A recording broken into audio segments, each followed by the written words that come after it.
المرسلين وعلى آله وصحبه أجمعين. سبحانك لا علم لنا إلا ما علمتنا إنك أنت العليم الحكيم وتب علينا إنك أنت التواب الرحيم. قال رب اشرح لي صدري ويسر لي أمري واحلل عقدة من لساني يفقهوا قولي. نويت التعلم والتعليم والإفادة والاستفادة والتمسك بكتاب الله وسنة رسوله والدعاء إلى الهدى والدلال على الخير وأمر به وقربه وثوابه سبحانه وتعالى. قال المصنف رحمه الله تعالى ونفعنا به وبعلومه وأمدنا بأسراره في الدارين amin. Kita lanjutkan pembahasan kitab Al-Yaqutun Nafis. Pada pagi hari ini kita sampai kepada bab ma yahrumu 'alal junubi, sesuatu yang diharamkan bagi orang yang junub. Yang pembahasan sebelumnya ada pembahasan perkara yang diharamkan bagi orang yang tidak punya wudu. Ini hampir sama, yang diharamkan hampir sama. Hanya saja bagi orang yang junub ini lebih banyak yang diharamkan dibanding orang yang tidak punya wudu. Siapa orang junub itu? Orang junub itu adalah orang yang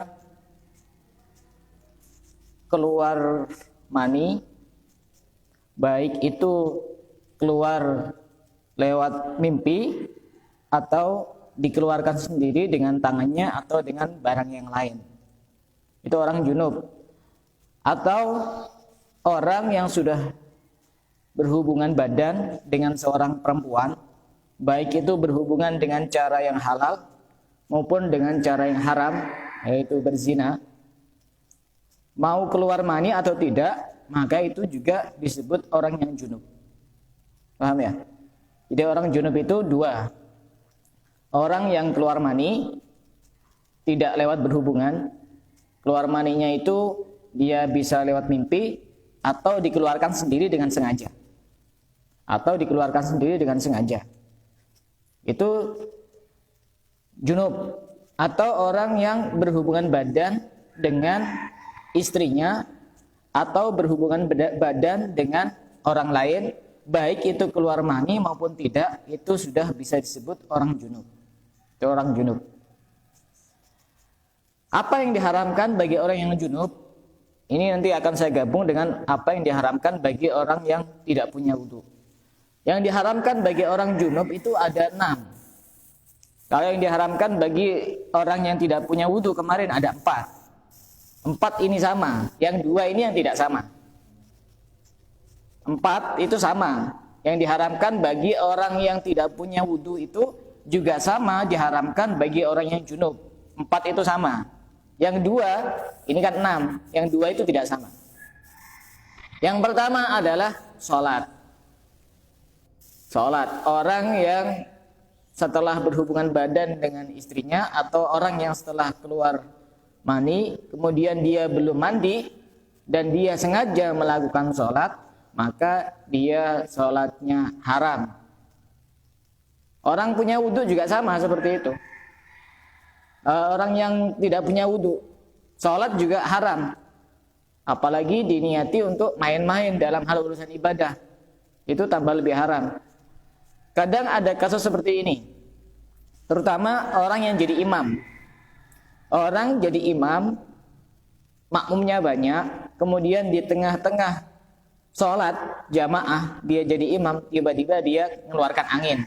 Kan secara otomatis kan batal sholatnya. Batal. Kalau orang sudah tidak punya wudu, dia haram sholat. Kan ya? Setelah itu dia meneruskan sholatnya. Karena malu. Nanti mau keluar gimana? Justru haram. Haram seperti itu. Ya harus keluar. Makanya aturan sholat berjamaah itu diutamakan yang di belakang imam itu yang ngerti masalah fikih. Jangan anak kecil. Kalau perlu disuruh pindah kalau ada anak kecil itu. Di belakang imam itu cari orang yang ngerti masalah fikih. Kenapa? Khawatir nanti imamnya ini melakukan hal-hal yang bisa membatalkan sholat. Dia bisa mengingatkan atau bisa menggantikan ketika imamnya keluar. Caranya tahu dia. Tapi kalau anak kecil gimana? Kan enggak tahu. Itu seperti itu juga haram. Dan nanti misalnya dia teruskan sampai sholat selesai, dia menanggung dosanya makmum semuanya itu. Kenapa? Karena sholatnya kan tidak sah. seakan-akan dia tidak sholat. Maka hal yang seperti itu diharamkan. Karena orang yang tidak punya wudu haram untuk sholat. Sebagaimana orang yang junub ini juga haram untuk sholat. Yang kedua, tawaf. Orang yang tidak punya wudu ini haram tawaf. Orang yang junub, yang punya hadas besar, ini juga haram tawaf. Hanya saja bedanya tawaf dalam masalah tawaf ini. Kalau tawaf itu, kalau misalnya ada orang tawaf, itu kan wajib mengelilingi Ka'bah 7 kali.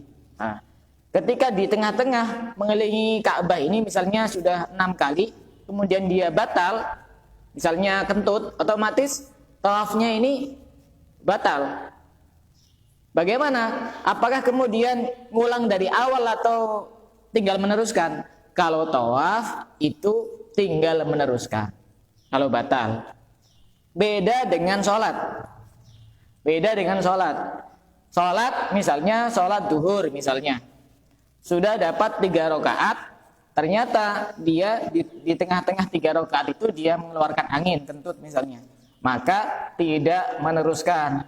Tapi mengulang dari awal. Jadi tidak bisa 3 rakaat kentut kemudian dia wudu dengan meneruskan 1 rakaat, tidak boleh.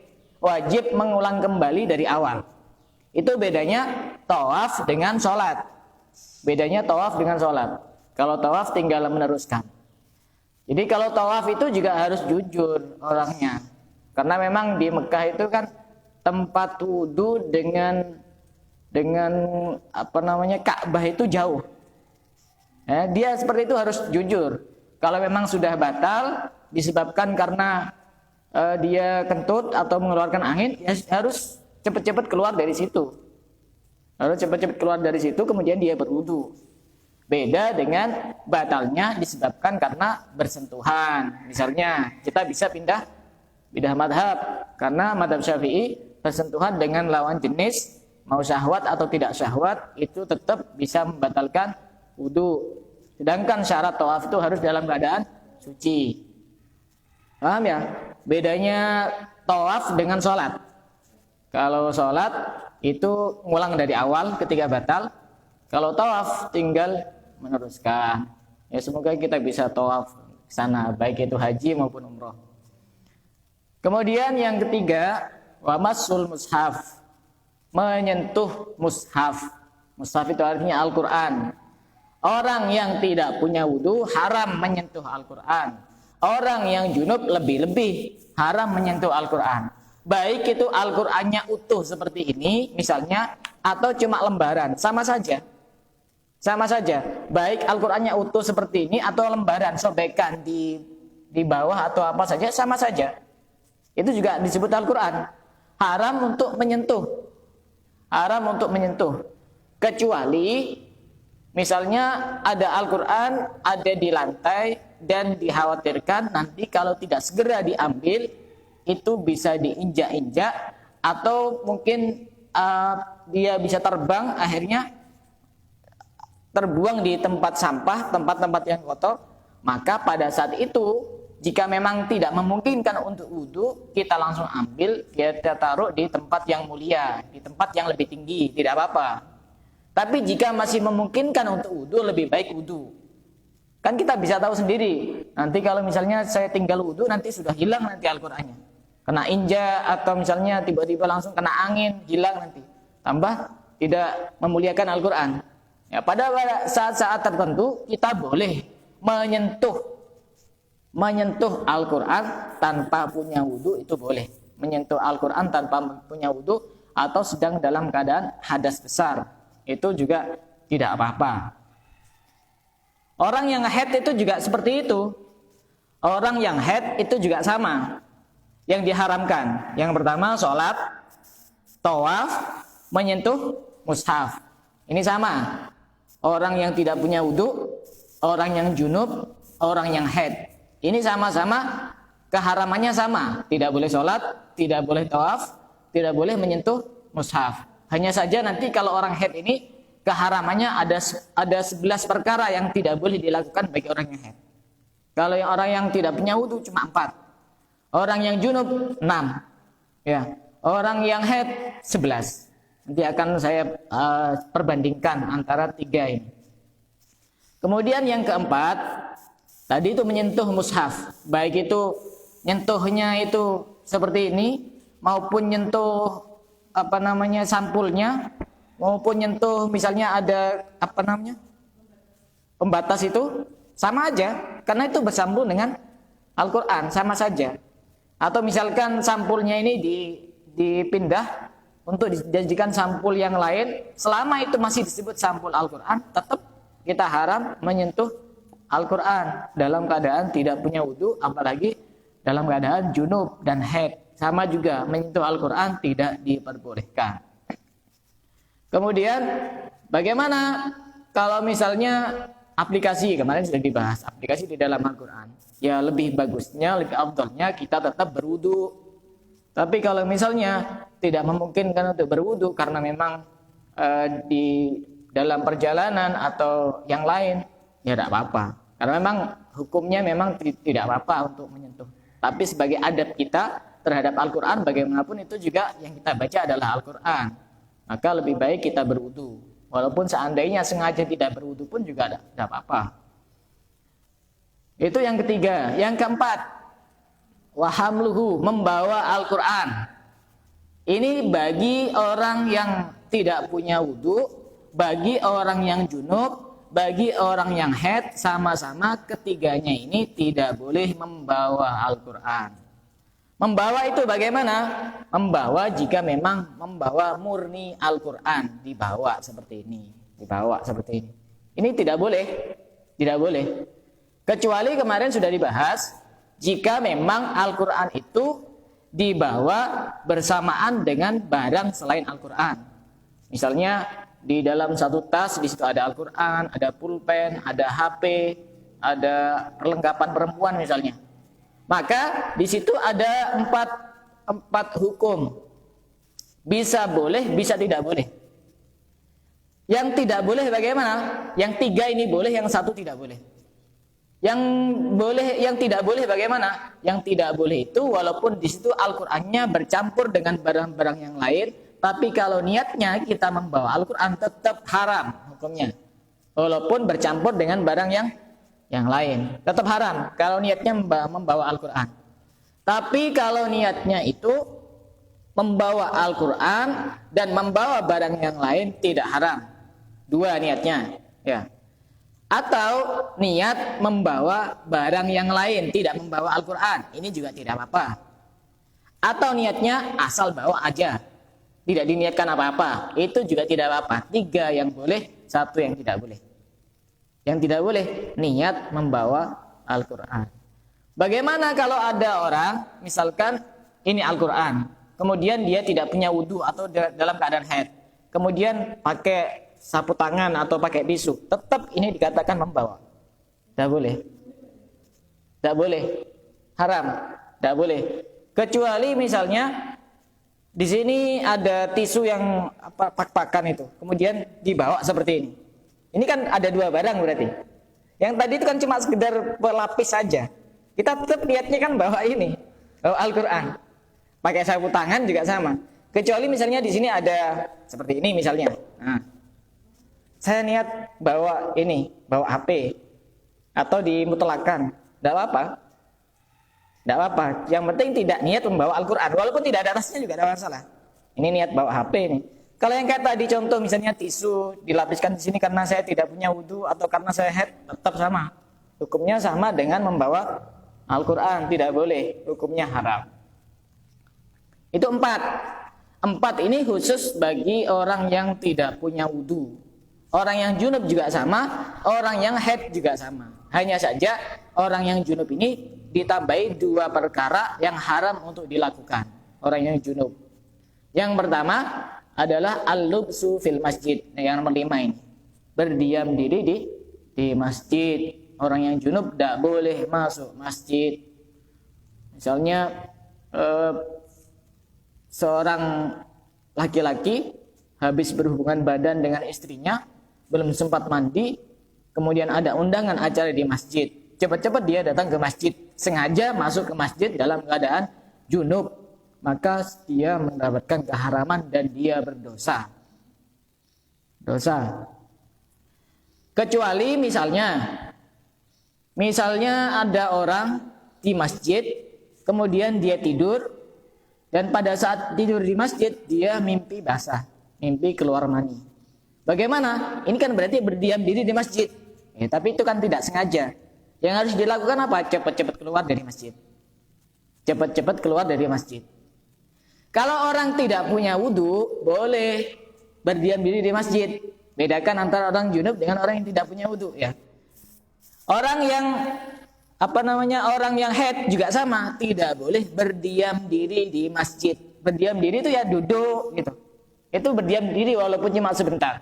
Berdiam diri di masjid.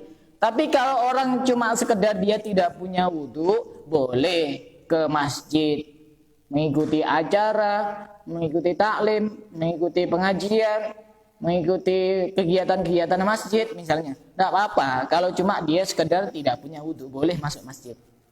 Berdiam diri di masjid sampai berjam-jam juga tidak apa-apa. Kalau cuma sekedar dia tidak punya wudu. Tapi kalau dia junub atau haid, tidak boleh. Hukumnya haram. Berdiam diri di masjid. Jadi kalau misalnya ada pengajian bagi orang perempuan, ya cukup di luar. Kan nanti kedengeran juga itu. Sekarang kan pakai mikrofon itu. Di luar masjid. Itu yang kelima. Yang keenam, wa qiraatul Qur'an bi qasdil qiraah. Membaca Al-Qur'an dengan tujuan memang membaca Al-Qur'an. Bagi orang yang junub haram membaca Al-Qur'an dengan niat membaca Al-Qur'an. Begitu juga orang yang haid ini juga haram membaca Al-Qur'an dengan niat membaca Al-Qur'an. Kecuali orang yang tidak punya wudu boleh membaca Al-Qur'an walaupun dengan niat membaca Al-Qur'an. Bedakan ya, dibedakan. Orang yang tidak punya wudu, dia membaca Al-Qur'an boleh walaupun murni niat membaca Al-Qur'an. Asal dia tidak menyentuh Al-Qur'an. Murni baca, tidak menyentuh Al-Qur'an. Tidak pegang Al-Qur'an. Tidak apa-apa kalau orang tidak punya wudu.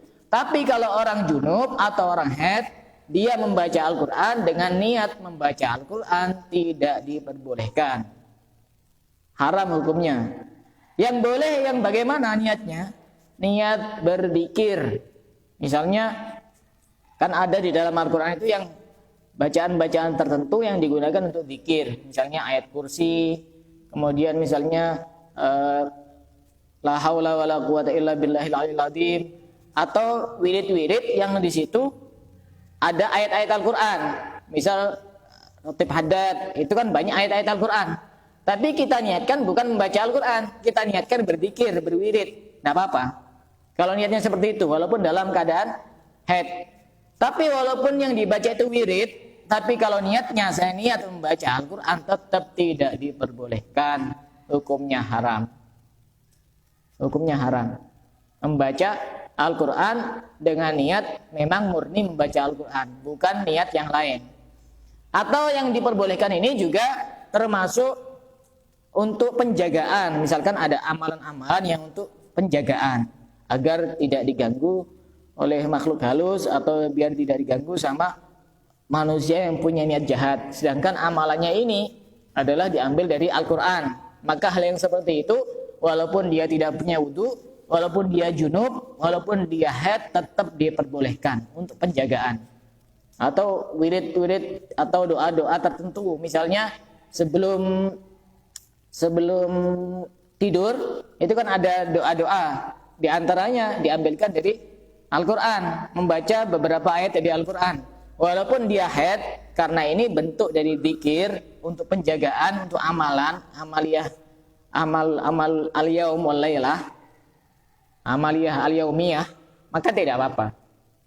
Lagi-lagi itu kuncinya kepada niat.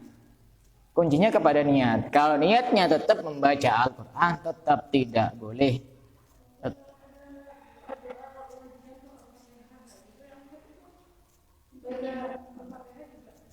Tidak apa-apa kalau niatnya itu untuk wirid aja, tidak apa-apa. Untuk zikir tidak apa-apa. Tapi kalau niatnya tetap membaca Al-Qur'an, tidak diperbolehkan. bagi orang yang haid atau orang yang junub. Kalau orang yang tidak punya wudu kan sudah jelas. Boleh, mutlak itu boleh. 100% mutlak boleh membaca Al-Quran bagi orang yang tidak punya wudu. Beda hukumnya dengan orang yang junub atau orang yang haid. Berbeda hukumnya.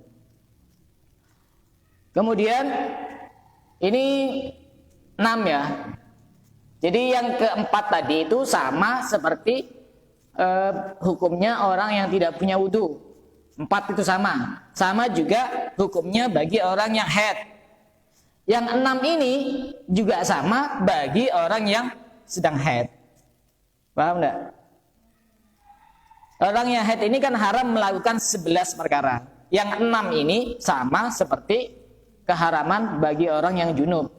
Sebagaimana orang yang junub ini haram melakukan 6 perkara. Yang 4 sama seperti orang yang tidak punya wudu atau orang yang haid sama.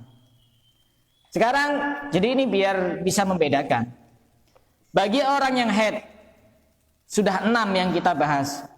Sholat, tidak boleh sholat, tidak boleh tawaf, tidak boleh menyentuh atau memegang Al-Quran, tidak boleh membawa Al-Quran, tidak boleh berdiam diri di masjid, kecuali dia bukan berdiam diri, cuma sekedar lewat. Misalnya contoh ya.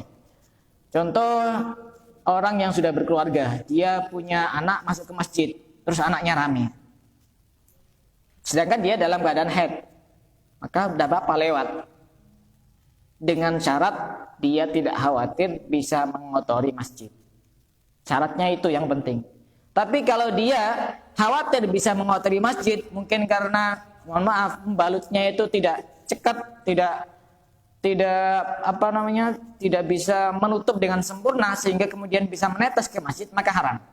Tetap haram.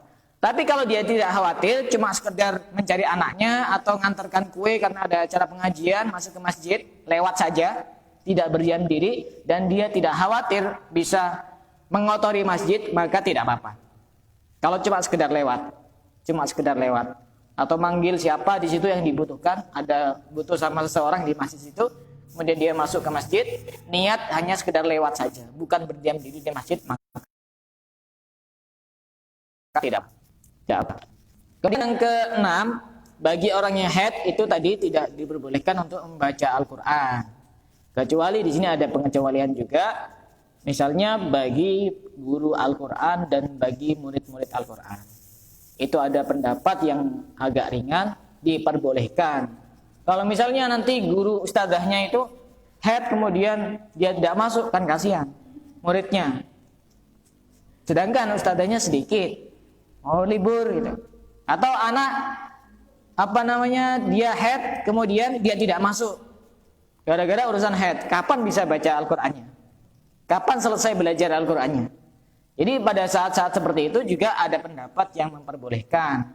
Di dalam mazhab Maliki ada pendapat yang memperbolehkan. Tidak ada salahnya kita mengikuti pendapatnya mazhab Maliki. Boleh, tapi itu nanti harus sekedarnya saja. Dan ustadzahnya cukup hanya boleh membaca saja. Tetap urusan menyentuh ini semuanya sama. Ya.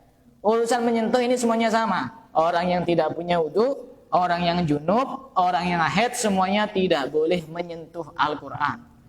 Bagaimana kalau yang disentuh bukan tulisannya? Sama saja. Di sini misalnya ada tulisan Al-Quran, di sini kosong, tidak ada Al-Qurannya di pinggir itu disentuh, sama saja. Sampulnya saja tidak boleh. Apalagi di situ, tetap tidak boleh. Dikira yang tidak boleh itu yang ada tulisannya, yang tidak ada tulisannya juga sama. Di papan saja seandainya itu ditulis Al-Quran dan diniatkan untuk membaca Al-Quran, kita menyentuh papan saja dalam keadaan tidak punya wudu atau dalam keadaan haid atau dalam keadaan junub, itu juga sama hukumnya, haram, tidak boleh. Tidak boleh, kecuali untuk menyentuh ini ada yang diperbolehkan, menyentuh tulisan Al-Quran, semisal itu untuk azimat. Jimat-jimat itu kan kadang ada Al-Quran ditulis dalam satu kertas. Maka kita menyentuh Al-Quran yang berbentuk azimat seperti itu, jimat kalau istilah orang sekarang, tamimah namanya. Itu tidak apa-apa kalau berbentuk azimat. Atau kadang ada Al-Quran itu bentuknya sangat kecil segini, kecil. Itu biasanya juga sama untuk azimat biasanya. Bisa dipegang pakai tangan ini, seperti ini. Digenggam seperti ini bisa. Itu kalau misalnya niatnya untuk azimat juga tidak apa-apa. Walaupun Al-Quran 30 juz penuh, tidak apa-apa. Tidak apa-apa. Itu ada beberapa pengecualian. Kemudian saya tambahkan lagi yang tadi urusan sholat. Tadi kan orang yang tidak punya wudu atau orang yang haid atau orang yang junub itu kan haram sholat. Ya. Tapi ada kondisi tertentu di mana orang itu boleh sholat tanpa punya wudu. Pada saat bagaimana? Misalnya pada saat perjalanan. Dia naik bis, naik kendaraan umum. Bukan naik kendaraan pribadi ya. Kalau kendaraan pribadi ada alasan untuk bisa berhenti. Kalau kendaraan umum ini kan ngikut sama itunya, sama sopirnya.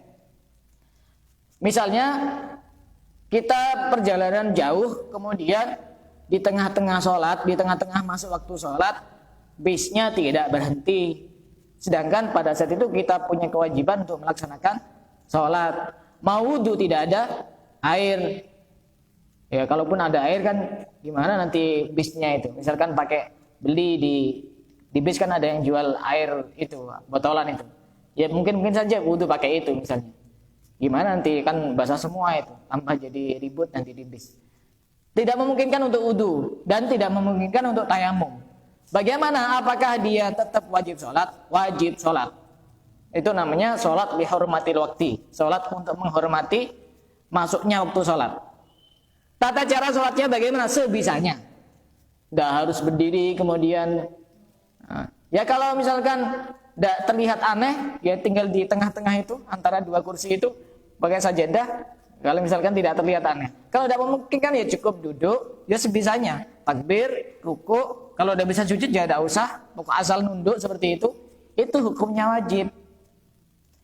Agar apa? Agar kita ingat bahwa pada saat itu kita punya kewajiban melaksanakan sholat. Tapi yang perlu diingat bahwa sholat seperti itu, walaupun kita wajib melaksanakannya, tapi itu nanti tetap wajib diqadha.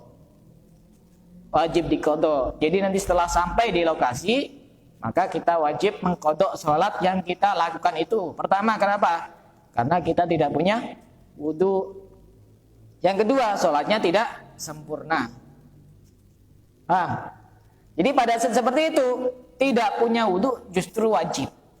Kadang orang nggak tahu dalam perjalanan. Nanti berhubung ini sudah waktunya ini tidak memungkinkan untuk sholat, ya nanti saya langsung qadha saja. Qadhanya memang wajib, tapi sholat dihormatil waktu juga wajib. Wajib seperti itu. Sholat sebisanya walaupun tanpa punya wudu, walaupun dia dalam keadaan haid, maka tidak apa-apa. Tidak punya wudu tidak apa-apa. Tapi nanti tetap wajib qadha. Wajib qadha. Kemudian yang bagi orang haid ini ditambahi dari 6 menjadi 11. Berarti ditambahi berapa? 5 ya. Bagi orang yang haid ini haram untuk berpuasa. Haram untuk berpuasa. Beda dengan orang yang tidak punya wudu. Kan boleh puasa. Kan bahaya kalau orang tidak punya wudu kemudian tidak boleh puasa. Tidak puasa semua nanti. Orang yang junub juga boleh berpuasa. Orang yang junub. Contohnya misalnya, pada waktu pagi hari atau siang hari, dia tidur kemudian mimpi basah. Akhirnya kan keluar mani. Itu kan berarti dia dalam posisi junub. Apakah puasanya tetap sah? Puasanya tetap sah. Tetap sah, yang penting dia mandi. Tetap sah puasanya. Jadi tetap lanjut. Atau misalnya pada malam hari bulan Ramadan dia berhubungan badan dengan istrinya, kemudian belum sempat mandi dan sudah masuk waktunya sahur. Nanti kalau tidak sahur nanti takut kelaparan paginya atau siangnya. Akhirnya dia sahur dan setelah sahur ternyata sudah subuh. Dia belum sempat mandi. Mandi setelah subuh apakah boleh? Boleh saja. Boleh saja. Orang haid juga sama seperti itu. Mandi, misalnya haidnya sudah malam sudah berhenti, tapi dia belum sempat mandi. Mandi setelah subuh juga ada apa-apa. tetap boleh. Dan dia tetap berkewajiban untuk berpuasa ketika memang sudah benar-benar berhenti haidnya. Kemudian yang berikutnya, bagi orang yang haid haram untuk suami untuk mentalak istrinya dalam keadaan haid. Kalau cuma junub, ya boleh-boleh saja suami mentalak istrinya, apalagi cuma tidak punya wudu. Boleh-boleh saja seorang suami mentalak istrinya. Talak ini sesuatu yang diperbolehkan di dalam Islam. Tapi termasuk dalam satu hadis disebutkan abghadul halali indallah at-talaq. Perkara yang halal yang paling dibenci oleh Allah adalah talak. Kenapa? Karena ini pengaruhnya besar. Rata-rata keluarga yang di dalamnya itu terjadi perceraian itu biasanya ada banyak masalah, baik kepada anaknya, kepada orang tuanya maupun kepada yang lain. Biasanya seperti itu. Walaupun ada juga yang tidak seperti itu. Jadi talak ini memang diperbolehkan di dalam Islam, tapi walaupun diperbolehkan termasuk perkara halal yang paling dibenci sama Allah. Jadi talak pada saat haid itu suami hukumnya haram mentalak istrinya. Kenapa? Karena nanti iddahnya itu, menunggunya itu ketika ditalak itu kan lebih panjang. Kenapa? Karena dia harus menunggu 3 kali sucian. Seandainya tidak pada saat haid itu kan lebih cepat. Berarti kan ini namanya menyakiti istri untuk menunggu lebih lama dalam keadaan haid. Karena dia harus menunggu 3 kali sucian. Tidak boleh. Tidak boleh. Haram hukumnya mentalak istrinya dalam keadaan haid, tapi tetap talaknya jatuh. Talaknya tetap jatuh, tetap dia tertalak. Sudah tercerai oleh suaminya. Tapi suaminya mendapatkan dosa karena dia seakan-akan menyakiti istrinya, menyengsarakan istrinya. Karena dia harus menunggu lebih lama untuk bisa iddah dari suaminya itu. 3 kali sucian. 3 kali sucian ya ketika dia haid, kemudian suci, dia haid lagi, suci, dia haid lagi, suci, baru selesai iddahnya. Ketika bercerai, kan lama itu, kasihan istrinya. Apalagi misalnya dia sudah punya pandangan yang lain, misalnya pengen menikah. Kan kasihan harus menunggu waktu yang cukup lama. Itu yang nomor berapa tadi itu? 8 ya. Yang nomor 9, wal murur fil masjid inda khawfil talwis. Lewat di masjid ketika khawatir mengotori masjid. Ini bagi orang yang haid. Tapi bagi orang yang junub, ini kan tidak ada kekhawatiran seperti itu. Yang dikhawatirkan apa orang yang junub? Bagi orang yang haid, tadi itu seperti dijelaskan, kalau lewat masjid, tapi dia khawatir bisa mengotori masjid dengan darahnya itu, maka hukumnya haram. Tapi jika tidak khawatir, maka tidak apa-apa. Tapi saya kira, mohon maaf ya, kalau yang biasa dipakai perempuan, softtek itu kira-kira kemungkinan kecil untuk netes itu sedikit ya. Sedikit. Ya, kalau misalkan dia yakin tidak ada yang netes, tapi kadang-kadang sebagian softtek itu bisa tembus.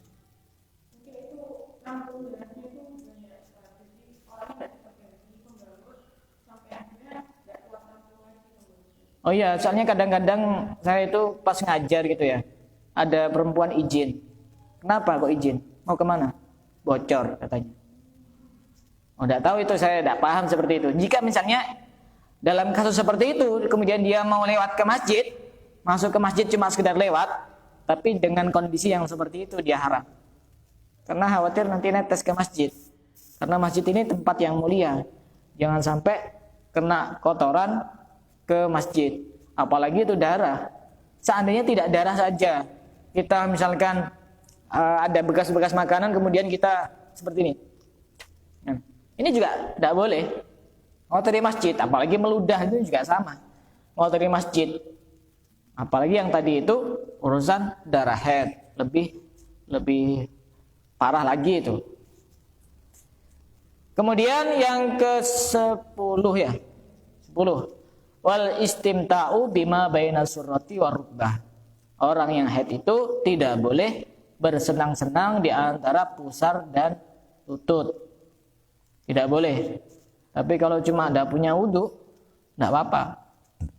Tapi kalau cuma sekedar junub misalnya, ya maaf ini agak jorok, tapi memang ini ngaji ya, bukan sesuatu yang lain. Misalnya orang junub seorang suami sudah menggauli istrinya. Ini kan otomatis dia junub ya. Mau keluar mani atau tidak, dia junub. Ini kemudian di beberapa jam kemudian suami ini ingin menggauli istrinya lagi. Apakah boleh? Boleh. Tapi memang disunahkan untuk berwudu suaminya itu, walaupun belum mandi. Disunahkan saja. Seandainya tidak berwudu juga tidak masalah, tidak apa-apa. Istrinya ya sama, ya disunahkan untuk berwudu. Beda dengan orang yang haid, tidak boleh berwudu. Wudunya buat apa coba? Kan tidak ada. Karena dia tidak boleh melakukan ibadah-ibadah. Sholat tidak boleh, tawaf tidak boleh, pegang mushaf tidak boleh, bawa mushaf tidak boleh. Niat baca Quran juga tidak boleh. Mau apa coba? Tidak boleh. Kecuali cuma cuci muka. Jadi urusan ibadah itu jangan buat main-main. Oh ini wudu kan bagus, saya sudah istiqomah wudu. Iya istiqomah, tapi pada asalnya tetap tidak boleh. Tidak boleh, hukumnya haram. Istimta' bima baina surrati wa rukbah, yaitu bersenang-senang di antara pusar dan lutut pada saat haid. Kenapa? Ya karena dikhawatirkan nanti akan terjerumus dia melakukan jima, berhubungan badan dengan istrinya langsung ke situ, ke arah situ. Ini kan haram hukumnya menggauli istrinya dalam keadaan haid. Ini satu pendapat, tapi ada pendapat yang lain yang memperbolehkan selama yang dibuat senang-senang itu bukan yang langsung ke posisi yang itu, maka tidak apa-apa. Ini keringanan. Sama-sama mazhab Syafi'i tidak apa-apa. Tapi kalau di situ tetap tidak boleh. Paham ya maksudnya ya? Di bagian depan tetap tidak boleh. Bagaimana kalau bagian belakang? Justru hukumnya haram. Untuk tempat keluarnya kotoran, suami menggauli istrinya lewat situ, walaupun istrinya sendiri hukumnya tetap haram. Kalau lewat jalan belakang.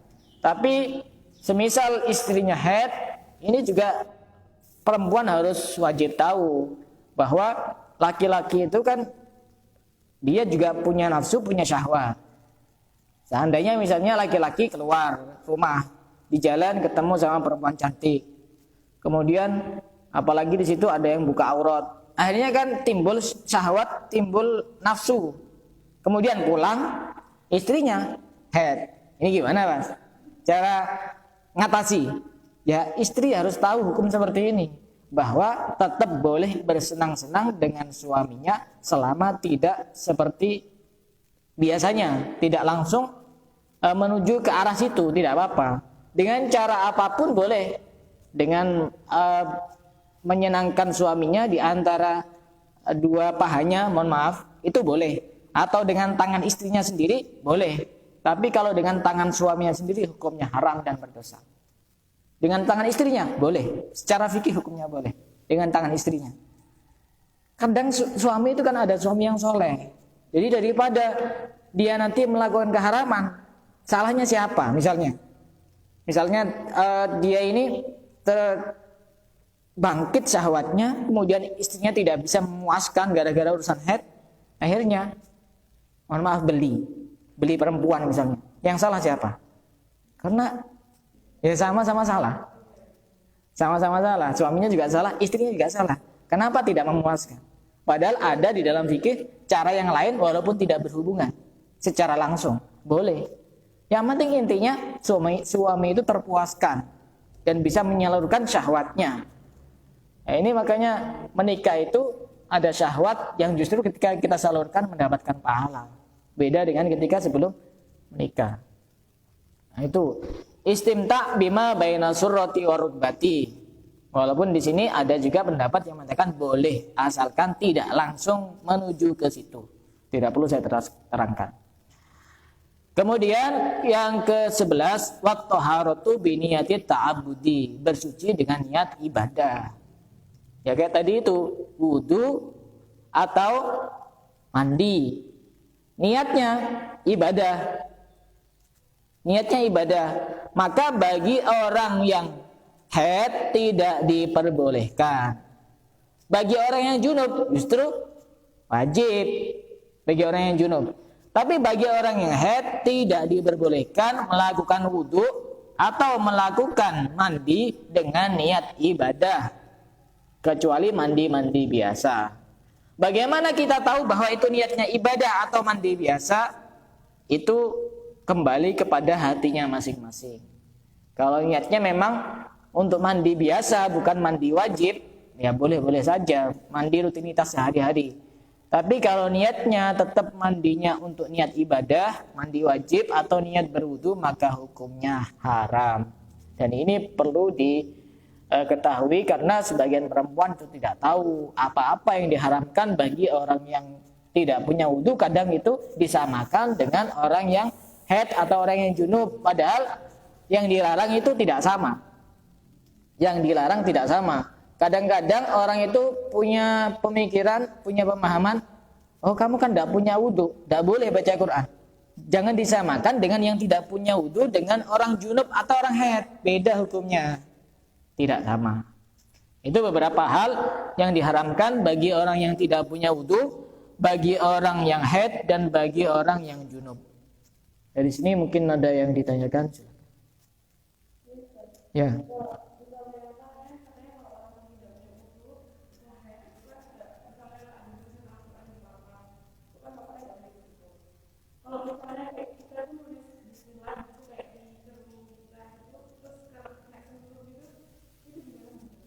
Ya sama, kalau memang niat untuk dibaca. Tapi kalau niat untuk azimat, beda lagi. Kalau memang itu dipersiapkan untuk niat dibaca, maka tidak boleh. Tapi kalau niatnya untuk azimat, kadang-kadang itu kan biar setan gak berani masuk atau apa, itu kan untuk azimat itu. Maka tidak apa-apa. Tidak apa-apa, tergantung niatnya. Semua tergantung niatnya.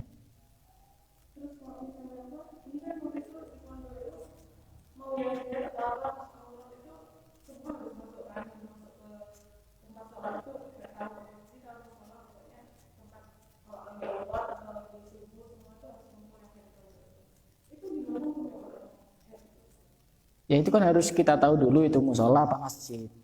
Itu. Kalau musola sudah jelas-jelas boleh, 100% boleh.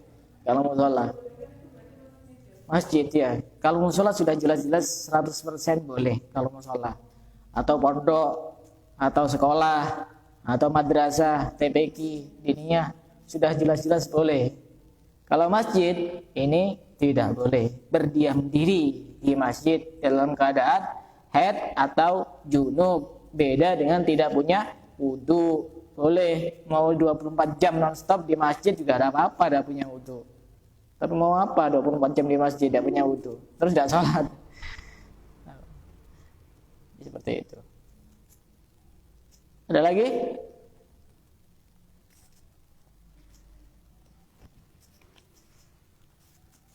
Jadi kadang orang-orang itu ini tidak bisa membedakan orang yang tidak punya wudu dengan orang yang junub, dengan orang yang haid itu kira-kira mereka pemahamannya itu sama, yang dilarang itu sama, padahal beda.